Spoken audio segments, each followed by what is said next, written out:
रसूलुल्लाह सल्लल्लाहु अलैहि वसल्लम की उम्मत को 5 इम्तियाज़ात मिले, उसमें से एक इम्तियाज़ मट्टी से मुताल्लिक़ है ना, कि मट्टी जो थी वो मतलब जो काम पानी से पाकी के लिए लिया जा रहा है, और पानी जब पाक करता है, पानी जब प्योरीफाई करता है, तो हमें फील होता है कि पानी प्योरीफाई कर रहा है।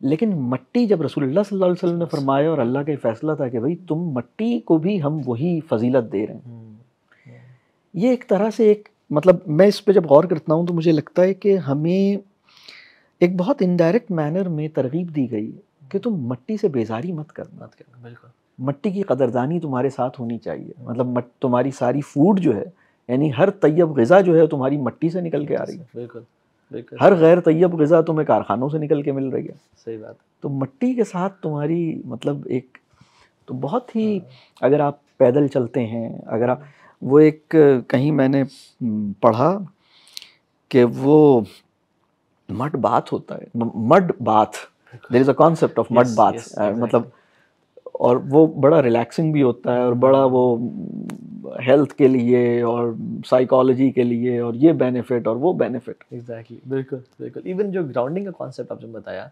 जिसमें हम मिट्टी या जितना हम अर्थ से क्लोज होते हैं और ज़मीन से क्लोज होते हैं, उतना ही हमारे अंदर जो गैमा रेज हैं और जो कुछ रेज हैं जो कि डेवलप होती हैं थ्रू वाईफाईज एंड थ्रू सिग्नल्स और सारा, उतनी ज़्यादा न्यूट्रलाइज होती हैं और ज़मीन उसको जो है ना वो अपने अंदर जज्ब करती है।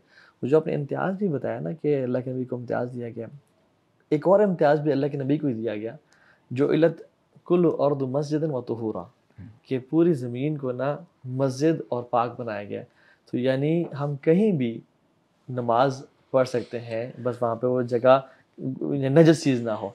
तो अच्छा, जो मिट्टी पे सजदा करने का जो मज़ा है और उसकी जो एक फ्रेगनेंस है और जो स्मेल है, उसका सिर्फ अपना ही मज़ा है। और ये कॉन्सेप्ट कि हम कहीं भी नमाज पढ़ सकते हैं। हम जैसे भी ट्रिप की मैंने बात की, हम एक जगह गए बहुत दूर, यानी यासीन वैली का एंड था वो, उसका नाम है दरकुत जगह। वहाँ पे से 4 ग्लेशियर्स हैं सामने, सामने एक लेक है।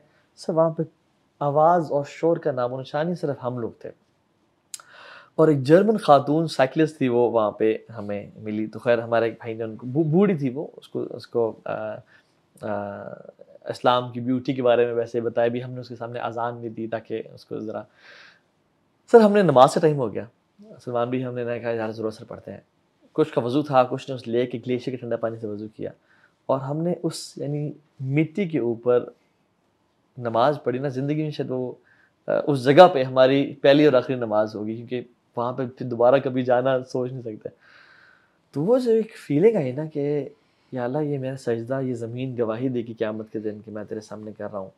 और फिर वो एक रॉ फीलिंग आई, बड़ा ज़बरदस्त एक्सपीरियंस था वो। यानी वो एक्सपीरियंस अल्फाज में मेरे लिए बड़ा मुश्किल हो रहा है कि मैं वो एक्सप्लेन करूँ या बताऊँ कि वो फीलिंग क्या थी, कि सामने बड़े-बड़े पहाड़ हैं, ग्लेशियर हैं, शोर शराबा, ट्रैफिक, कोई नाम नहीं, कभी चिड़िया की कोई आवाज़ आई थी, ब्लैक बर्ड्स थी वहाँ पे।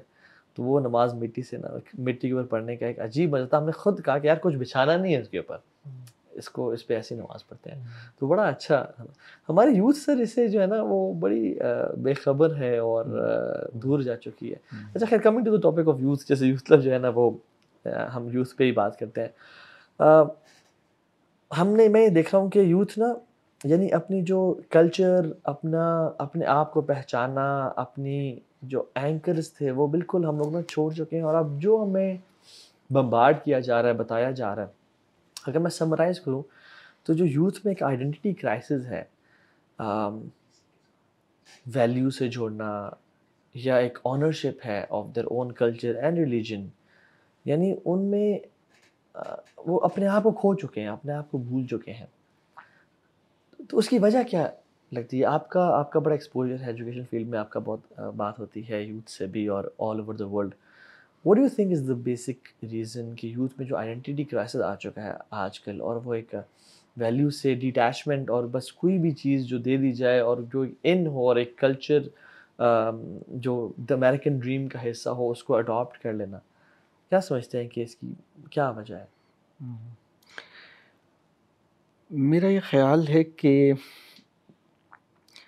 हम एक ऐसे टाइम से गुज़र रहे हैं जिसमें डिस्ट्रैक्शंस बहुत ज़्यादा हैं बिल्कुल।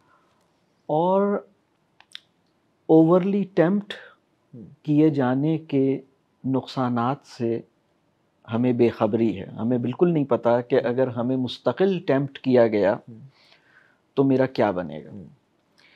मैंने अभी पिछले दिनों एक स्टडी पढ़ी और ये उसमें बड़ी दिलचस्प बात मुझे पता लगी कि 70s के अंदर एक एवरेज अमेरिकन 300 से 500 एडवर्टिजमेंट्स एक दिन में देख रहा था ओके। और इस वक्त 3000 से 5000 एडवर्टिजमेंट्स एक दिन में देखता है। अल्लाह अकबर, बम्बार्डमेंट की इंतहा है। 3000 to 5000 एडवर्टिजमेंट्स इन जस्ट, और 24 आवर्स हम कहते हैं लेकिन एक्चुअली इसको 15 आवर्स कहना चाहिए, 16 आवर्स कहना चाहिए, क्योंकि बाकी टाइम तो हम सोते हैं। बिल्कुल। तो इसका मतलब है कि 16 घंटों में हम 4-5 हज़ार इश्तहारात हमारे सामने से गुजरते हैं। और फिर उसने कहा कि जब हम ये किसी से पूछें, अब जो इसमें बहुत दिलचस्प बात है वो ये, 50 साल पहले अगर आप किसी से पूछें कि आज आपने कोई इश्तहार देखा है, तो वो बहुत सारे इश्तहारात के बारे में कहेगा कि हाँ देखा है। इस वक्त आप किसी से पूछें कि आपको पता है आज आपने इतने 100 इतने हज़ार इश्तहारात देखे हैं पिछले लास्ट 48 आवर्स में, तो वो कहेगा कब। उसको रियलाइजेशन नहीं है, माइंडलेसली प्रोसेस कर रहा है। एक मैंने रिसर्च एक और भी पढ़ी, इससे रिलेट है, आप कंटिन्यू कीजिएगा, कि 1970s में एक एवरेज अमेरिकन के घर में 500 हाउस होल्ड आइटम्स होते थे। 500, जिसमें आप ये यानी चाबी से लेके घड़ी से लेके घड़ी मतलब रिंग से लेके कैप, 500। आज एक एवरेज अमेरिकन में 5000 हाउस होल्ड प्रोडक्ट्स हैं, हाउस होल्ड प्रोडक्ट्स, यानी 500 से लेके 70s